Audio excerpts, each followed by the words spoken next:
अस्सलाम वालेकुम। एक बारी हज़रत अली मौला मुश्किल कुशा के जंगल च गुजर रहे सन तो जंगल में लगी अग। सप कहने लगा कि या अली मैंने बचा। मौला की सरकार ने उन्हें इस मोटे पर बिठा लिया। अगे थोड़ा गया तो बिल्ली सी, बिल्ली कहने लगी या अली मैंने बचा। मौला की सरकार ने उन्होंने भी अपने मोटे पर बिठा लिया।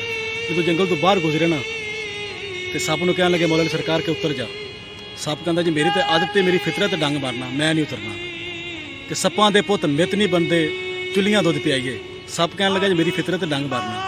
बिल्ली कहने लगी मौला की सरकार मैंने हुक्म दे। बिल्ली ने मारिया पंजा, सप तो डिग पिया। मौला की सरकार ने बिल्ली नूं भी कंड ते हथ फेरिया।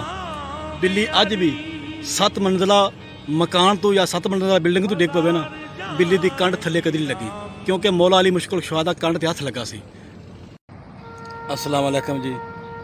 एक रात दा जागना बड़ा औखा, एक जागदा सख्त बीमार राती, एक जागदा चोर भी सन उत्ते, एक जागदा पहरेदार राती, एक जागदा इश्क दी मरज वाला, एक जागदा सख्त बीमार राती। वारिस शाह सारे सौ जांदे, एक जागदा परवरदिगार राती। बादशाहां नूं इश्क रोल देंदा, ना ए तख्त रहिंदे ना ए ताज रहिंदे।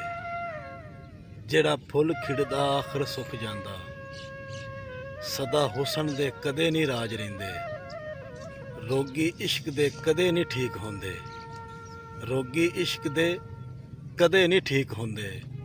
वारिस शाह लोकी झल्ले ने करदे इलाज रहिंदे। अच्छा जी, साडे यार ने जनाब अब्दुल खालिक नक्शबंदी, मियाँ अब्दुल खालिक नक्शबंदी, उन्होंने दे नामे दौड़ा है कि ਉਹ ਡੰਗ ਬਚਪਨ ਦੇ ਬੇਲੀ ਵੱਲ ਗੁਜ਼ਰੇ ਨ ਜਦਾਂ ਪਿਆਰ ਤੋਂ ਵਾਕਿਫ ਨਾਸੇ। ਕਾਇਨਾਤ ਤੂੰ ਸੋਹਣਾ ਵਸਦਾ ਹਾਂ, ਨਾ ਹੀ ਦਰਦਾਂ ਦਾ ਅਹਿਸਾਸ ਹੈ, ਤੇ ਉਸੇ ਦੇਂ ਦਾ ਅਮਨ ਵਜੀ ਗਿਆ ਹੈ। ਮੀਆਂ ਅਬਦੁਲ ਖਾਲਿਕ ਉਸੇ ਦੇਂ ਦਾ ਅਮਨ ਵਜੀ ਗਿਆ ਹੈ। ਜਦਾਂ ਟੁਰਿਆ ਪਿਆਰ ਦੇ ਪਾਸੇ, ਬਣ ਜ਼ਿੰਦਗੀ ਸ਼ਫਕਤ ਵੈਰਾਨ ਗਈ, ਸਾਨੂੰ ਪਿਆਰ ਨਾ ਆਇਆ ਰਾਸ ਹੈ।